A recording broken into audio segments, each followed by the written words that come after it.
करीब 2 हफ्ते पहले गोवा के बर्जबादा रोमियो लेन नाम के क्लब में आग लग गई थी। इस आग में 25 लोगों की जान चली गई थी और आग की जो तस्वीरें आई थी उसने सभी को हैरान कर दिया था। और अब इसी के 2 हफ्ते बाद मुंबई से सटे थाने के घोड़बंदर इलाके से एक ऐसी ही तस्वीर सामने आई है, जहां पर एक क्लब में बीती रात आग लग गई। राहत की बात यह रही कि इस आग में किसी के भी घायल होने या फिर किसी के भी हताहत होने की कोई भी जानकारी सामने नहीं आई है, लेकिन आग की जो तस्वीरें सामने आई हैं उसने सबको हिला दिया है और एक बार फिर से फायर सेफ्टी के नियमों के पालन को लेकर सवाल उठाए जा रहे हैं। जानकारी के अनुसार मामला गुरुवार की देर रात लगभग 10:30 बजे का है और ये आग लगी थी ब्लू रूफ क्लब में, जहां पर एक शादी के रिसेप्शन का कार्यक्रम चल रहा था और उसी दौरान कहा जा रहा है कि जो बाराती थे वो यहां पर आए हुए थे और बाराती जो है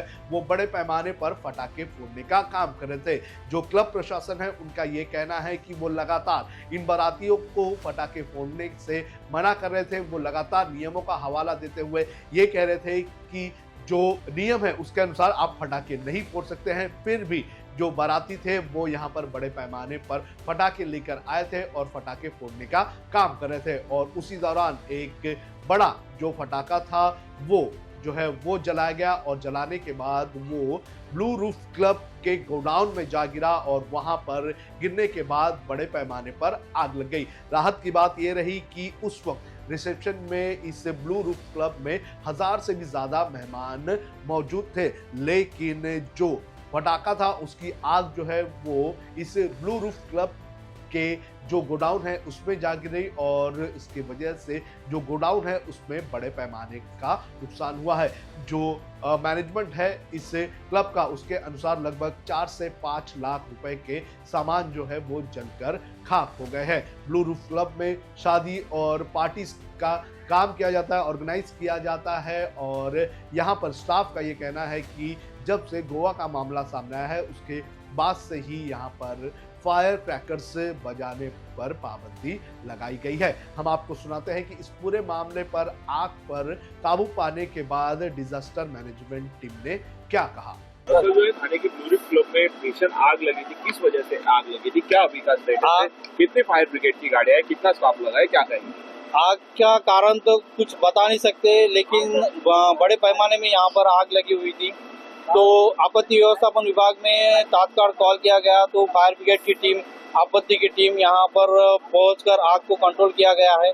किसी प्रकार की जीवित हानि नहीं है और किसी को नुकसान नहीं हुआ है।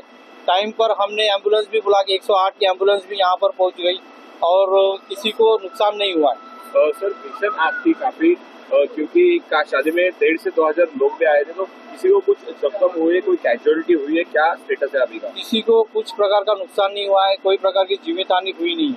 कितना बजे लग गई थी आग करीबन 1 घंटा पहले लगी हुई थी और कंट्रोल में आधे घंटे के अंदर आग को कंट्रोल में पाया गया। किस वजह से आग लगी थी उसका कारण बता नहीं सकते। अभी यहाँ पर पुलिस प्रशासन इसका तहकीकात करेगी और किस वजह से आग लगी है उसकी मालूमात निकालेगी। सर आपका नाम? मेरा नाम, मैं थाने कॉर्पोरेशन में डिजास्टर डिपार्टमेंट का हेड हूँ। मेरा नाम यासिन कड़ी।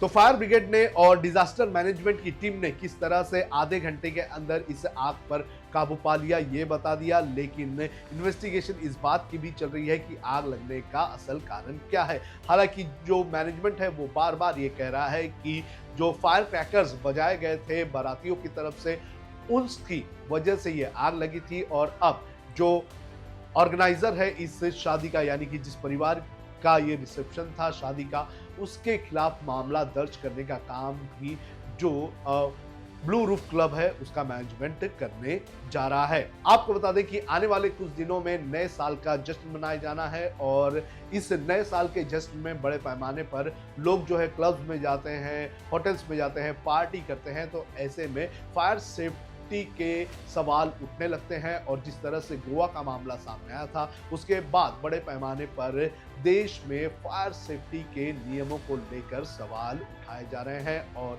कई लोग ये कह रहे हैं कि अब ये जरूरत आन पड़ी है कि जो फायर ब्रिगेड डिपार्टमेंट है, जो म्युनिसिपल कॉर्पोरेशन के डिपार्टमेंट है, वो मैंडेटरी करे और खुद फिजिकली जाकर हर एक होटल और पब्स के फायर फाइटिंग सिस्टम्स किस तरह से हैं इसकी जानकारी लेने का काम करे।